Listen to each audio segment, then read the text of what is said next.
l'insécurité a fait de la protection rapprochée un sujet d'actualité. La presse écrite, les journaux, la radio, hein, les citoyens, l'État, tout le monde en parle, mais rarement en connaissance de cause. Le terme de garde du corps est tout autre chose que ce qu'on pourrait intuitivement supposer. C'est avec de solides connaissances et un comportement nettement défini où se situe son action. Raison pour laquelle aujourd'hui, nous sommes là hein, à la deuxième édition de la formation des formateurs, qui est un concept initié par l'expert, l'incontournable, notre mentor, Maître Wade, qui est une première ici. Vous allez découvrir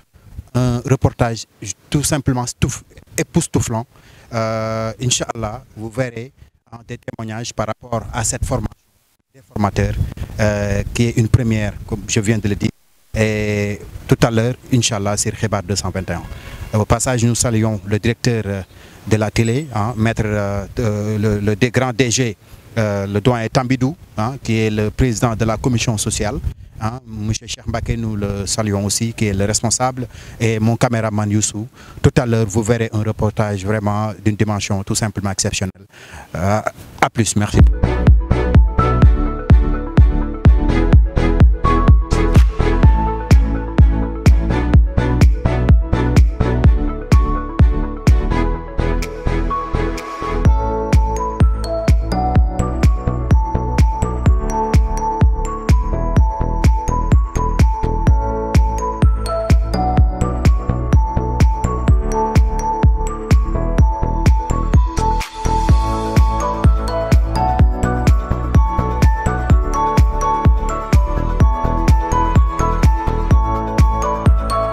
Remercier ASFOP et remercier en particulier Maître Ndourouad, donc Maître Pa Ousmane Cissé aussi, donc qui sont nos instructeurs durant cette formation. Je commence par les remercier. Et mon impression vraiment sur ce début de formation jusqu'à là où nous en sommes, elle dépasse en fait mon entendement. Donc parce que nous on attendait vraiment à voir un nouveau angle donc sur la sécurité privée, et c'est ce qui est actuellement qu'on est en train de vivre, parce que on voit vraiment un autre angle, une autre vision donc de la sécurité privée. Et par rapport à nous, ce qu'on est en train de faire aujourd'hui, je peux dire que c'est un grand pas qu'on peut dire pour la sécurité privée ici au Sénégal, et notamment qui sera certainement établie dans l'Afrique. day wax naan cin su naree neex bu baxee xeeñ ndax dañu commencé rek ñu ñamal nu maanaam séminaire loolu doon loo xamante ni maanaam dafa impressionné ñu baree bare ndax ci séminaire bi rek kenn ku ci nekk da nga cee am dégg-dégg am ci yëg-yëg boo xamante ni maanaam da nga yàkkamte woon pour ñëw ci formation des formateurs. waaye bi nu ñëwee ba dugg ci biir maanaam li ñu gis dafa kawe sunu njort maanaam kon gis nañu la nga xamante woon moo doon sécurité lii mooy li nga xamante ni moo nu manqué woon. waaye bi ñu ko amee nag ci ASFOP ba léegi maanaam gis nañu ne am nañu ay yeneen savoir am nañu beneen niveau boo xamante ni tey wóor nañu ni la ñu daan def ak lii am na wuute bu baax a baax a baax yéeg-yéeg boobu la ñu am tey ci li nga xamante ni moom la ñuy def. waaw ci tàmbale ci biir formation bi parce que bu ñu nee formation des formateurs. ku ci ñëw rek da nga ñëw sàkku ci xam-xam ñëw ut ci xam-xam parce que gis nañ dérive yi nga xam ne moom moo paral di am ci milieu protection rapprochée ak ci milieu sécurité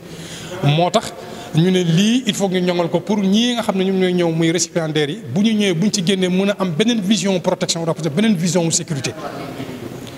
Organisation bi nag man lañ ci jiital waaye du man kese maay décidé am nañ benn pôle ñun ñoo ci nekk lépp lu ñuy pare pour def dañ koy tënk waxtaanee ko teg ko jox ko à qui de droit kooku bu ñu valider ñu mën a doxal organisation nag moom yombul parce que kii di organisation di coordination ak loolu yëpp boo ko gisee yombul c'est pas facile. moo tax lii njeexital bi ñu ci am ni ci deuxième promo bi dinañ ci jëlee xam-xam benn dinañ ci gën a ibbeeku xam milieu protection rapport ak milieu enseignement sécurité naka ak naka la. Ça fait longtemps ils vont essayer de créer ça. Ils ont créé ça bientôt. Ça, c'est un espoir pour toute l'Afrique. À Dakar, c'est un espoir. La protection rapprochée, ça va être une autre dimension. Les jeunesses, ils vont essayer d'avoir du travail. Moi, mon ambition, je ne vais pas aller voyager. Moi, mon ambition pour venir prendre l'expérience. Ils vont m'accompagner, on va travailler ensemble. Je vais aller créer ça en Guinée pour des jeunes qui quittent ici, qui partent à Maroc, à Libye pour aller chercher quelque chose. Si la jeunesse, si on innove en Afrique, on peut travailler en Afrique. Moi, je remercie l'école, je remercie tout le monde. jóguñu rek di tànn parce que séminaire boobu yooyu noonu ñu jotoon a def dafa laajoon ñu won gars yi d'abord lan mooy contenu formation des formateurs bi ñu doon dégg ndaxte ñun dañu amoon habitude fii da ngay xëy di nekk ci formation nit ki sax soo ko waree former ci benn affaire dafa jaadu sax nga ñëw won ko ci li nga koy fa nga ko nar a jëmee ba mu am ci aperçu ba pare su ko defee moo xam ne lii du ay naxembaay wala mu mën ci gis boppam mu mën ci sawar loolu moo waraloon ñu jotoon fi taxawal ay séminaire d'intégration et de performance yaa ngi wax ay téeméer sax mais nit ñi ëppoon nañu loolu ndaxte déjà rek ñi nga xamante ni ci taxawoon nañu pour bëggoon a def séminaire bi rek sooy seet ñi ko jotoon a def ëppe wuñ leen lu bëri yàlla def bi ñu paree ñu nekk ay téeméeri nit ak lu teg léegi ñu jóge fa waroon a teg programme pour démarrer deuxième édition bi donc il fallait coûte que coûte passer à des tests de sélection donc téeméeri nit fu ñu dajee nga war fi soxla benn effectif bu ñaar fukki nit ak voire 30 personnes là daawul woon yomb il fallait ñu passer par des tests d'abord tests yi nag may nuyu d'abord et avant tout les séminaristes ñi nga xamante ni defoon nañu séminaire bi parce que lu jiin njaag ñoom ñooy njaag parce que ñoom aussi ñu ngi ci biir ñoom ñëpp gisoon nañu te ñoom alhamdulilah jot nañu sax comprendre tests yi ak sélection bi ni mu fa demee parce que tey ñoom ñëpp koo ci fëgg tey rek day xam ni kat xëy na yàlla moom moo tuddoon lii waaye ñoom ñëpp même taux d'engagement et de motivation bi nekk ci ñii moom moo nekk ci ñoom. À travers cette formation, cette instruction, donc, après la formation, les récipiendaires auront pour mission d'intégrer l'association et de venir participer dans le travail que l'association s'est faite comme sacerdoce, c'est-à-dire redorer le blason, comme on le dit souvent, de la sécurité privée. Donc, ils sont là, ils sont plus d'une trentaine d'apprenants, de futurs formateurs, qui sont issus du secteur de la sécurité privée, qui sont des dirigeants de sociétés, d'entreprises de sécurité privée, qui sont des agents de sécurité avec une expérience de plus de 3 à 5 ans, donc qui sont ouverts au métier de la formation pour apporter leur expertise, leur vécu, associé à la formation donc, et tendre à former donc, de futurs agents de la sécurité privée en protection rapprochée, en APS, agent de protection et de prévention, agent de prévention en sécurité, APS. Donc, on est dans ça. Et tout, dans le cadre, donc, comme je l'ai dit, dans le cadre de redorer le blason de l'image, redorer l'image de la sécurité privée au Sénégal. Je prends l'exemple de moi, parce que moi je suis un agent de santé. Mais parfois, ça m'arrive aussi, moi, à un stagiaire. Li ma gis ci formation des formateurs dafa nekk loo xamante ni benn seen professionnalisme man moo ma gën a intéressé te aussi réew mi fu mu toll nii toll nañ foo xamante ni nit ki lépp looy mënut a def rek sécurité moo ci war a jiitu parce que formation bi nekkul loo xamante ni agent de protection rapproché ñoo ciy bokk wala soit garde corps yi rek ñoo ciy bokk parce que képp ku nekk ci kaw suuf képp ku nekk ci àdduna ngay liggéey ak liggéey bu mu mënta doon. Sécurité war na ci bokk te war na ci am wàll. concept bi nag conceptu FDF dafa ñëw ci heure am en tant que ñun nag tey suñ ñëw di wax di ñëw ci li nga xamante ne moom la ñu dénk muy li jëm ci wàllu trésorerie waaw donc lépp lu jëm ci wàllu finance beeg lépp luy doxal li nga xamante ne mooy mission FDF donc ñun lañ ko jagleel. ñun daal dañuy fexe wax dëgg yàlla dox ci li nga xam mooy social d'abord ci lépp lu ñuy def rek social la te en plus ñu ngi ñu koy laaj li ci ëpp donc ñun nan la ñuy def ba organiser lu mel ni donc déjà ak ay apprenants yi nga xamante ni ñoom it ñu ngi ñëw di participer comme ni ñu koy waxee rek symboliquement ñu ngi ci participer symboliquement ak ay gestes beneen bi aussi mooy les partenaires yi nga xamante ni